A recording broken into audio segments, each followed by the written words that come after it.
இயேசுவின் நாமத்தினால உங்கள் அனைவரும் நான் வாழ்த்துகிறேன், வரவேற்கிறேன். இந்த வாரம் முழுவதும் நம்ம ஃபியர் ஆஃப் த லார்ட் என்ற தீமை பேஸ் பண்ணி பார்க்க போகிறோம். தேவனுக்கு பயப்படுற பயம், அதை பற்றி தான் நம்ம பார்க்க போகிறோம். இந்த பயம் என்றது நம்மளை தேவன் கிட்ட இருந்து விலகாது நம்மளை தேவன் கிட்ட சேரும் அப்படின்றது சேர்க்கும்ன்றது நம்ம பார்த்தோம். ஸோ தேவனுக்கு பயந்து நம்ம வாழ்ந்தோம் அப்படின்னா நம்ம நாட்டில் நீடித்து இருக்கும், தீங்கு ஒன்றும் நம்மை அணுகாதுன்றதை நேற்றைய தினத்தில் நம்ம பார்த்தோம். ஞானத்தினால தேவன் நம்மளை நிரப்புவார்ன்றதை பார்த்தோம்.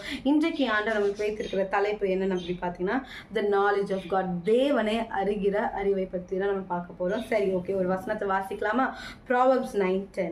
The fear of the Lord is the beginning of wisdom, and the knowledge of the Holy One and understanding is understanding. என்னடா நேற்றைய வாசிச்ச வசனம் போல இருக்கேன்னு பார்த்தீங்களா? ஆனால் இதில் ஆண்டவர் கொஞ்சம் டீட்டெயிலாக சொல்கிறாரு. ஓகே, நீதிமொழிகள் 9:10 ஓகேவா? கர்த்தருக்கு பயப்படுதலே ஞானத்தின் ஆரம்பம், பரிசுத்தரின் அறிவே அறிவு அப்படின்ட்டு. ஓகேங்க, நம்ம நேற்று தினத்துல தான் பார்த்தோம். தேவனுக்கு பயந்தோம் அப்படின்னா அவர் சொல்றதை கேட்டு நம்ம வாழ்ந்தோம்னா நம்மளுக்கு ஞானத்தினால நிரப்புறாருன்ற காரியத்தை நம்ம பார்த்தோம். ஓகே, இந்த ஃபியர் ஆஃப் த லார்ட் என்னன்னு பார்த்தீங்கன்னா அவருக்கு கீழ்ப்படுகிறது, அவரை நம்ம ரெஸ்பெக்ட் பண்ணுறது, கனப்படுத்துறது, அவரை மாத்திரமே ஆராதிக்கிறது. ஓகேவா? அவரை ரெஸ்பெக்ட் பண்ணோம் அப்படின்னா அவர் சொல்றதை நம்ம உடனே கீழ்ப்படிவோம். அது மட்டும் இல்லை, தேவன் மாத்திரம் தான் நம்மளுக்கு எல்லாம் அப்படின்னு நினைச்சோன்னா அவரை மாத்திரமே ஆராதிப்போம். வேற எந்த காரியத்தையும் நம்ம ஆராதிக்க மாட்டோம். ஃபார் எக்ஸாம்பிள், இந்த விக்கிரகத்தையும் ஆராதிக்க மாட்டோம், மனுஷங்களை ஆராதிக்க மாட்டோம், திங்ஸ், ஃபோனு, இந்த மாதிரி காரியங்களை நம்ம ஆராதிக்க மாட்டோம். தேவனுக்கு மாத்திரமே அந்த கனத்தை கொடுப்போம். ஓகே, இந்த தேவ பயபக்தி நமக்குள்ள இருந்தது அப்படின்னா நம்மளுக்கு இந்த ஞானமும் இந்த போதனையும் நம்மளோட வாழ்க்கையில் ஒரு பார்ட்டாக இருக்குங்க. God's guidance and His wisdom will become a part of our life. நம்மளோட அனுதினமும் அது நம்ம கூடயே தாங்க இருக்கும். அதை நம்ம கிட்டேருந்து பிரிக்கவே முடியாது. இது எப்போனா தேவனுக்கு பயந்து நம்ம வாழ்ந்தோம் அப்படின்னா, தேவனுக்கு பயப்படாமல் நம்ம பாட்டு இஷ்டத்துக்கு வாழ்ந்தோம் அப்படின்னா எப்படி இருக்கும்? இந்த ஞானமும், இந்த தேவனுடைய ஞானமும் அவருடைய போதனையும் நம்ம கிட்ட கூட இருக்காது. ஸோ இன்றைக்கு உங்களுக்குள்ள அந்த தேவ பயம் இருந்தது அப்படின்னா அவரோட கைடன்ஸ், அவரோட இன்ஸ்ட்ரக்ஷன்ஸ் எப்படி இருக்குமா?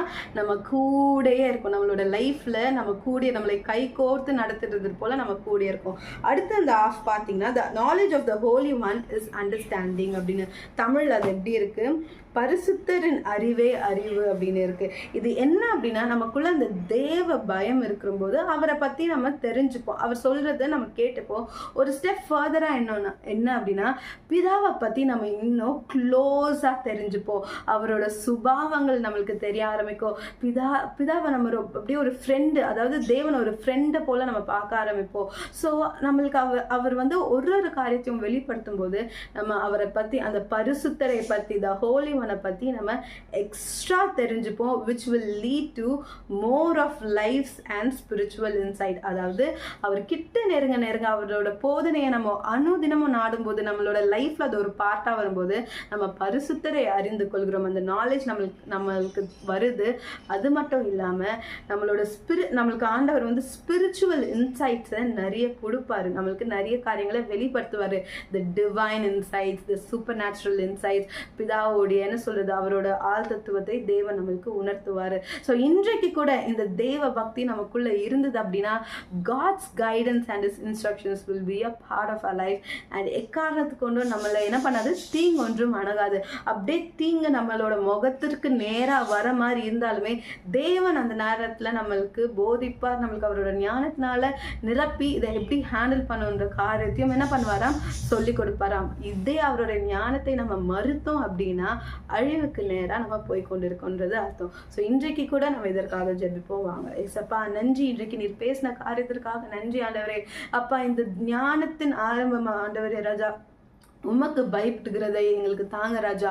உண்மை விட்டு விலகக்கூடாது. துணிகரமாக நாங்கள் எந்த பாவம் செய்யாதபடிக்கு நீர் எங்களை காத்து கொண்டு வழி நடத்துங்க. அப்போ கேட்குற ஒருத்தருக்குள்ளேயும் அந்த அப்போ தேவ பய பக்தி ஆண்டவரே ராஜா ஆளுகை எடுத்துக்கொள்ளட்டும். இயேசுவின் நாமத்தினால் ஜெபிக்கிறேன். ஆமென். ஆமென். God bless you. Have a great day.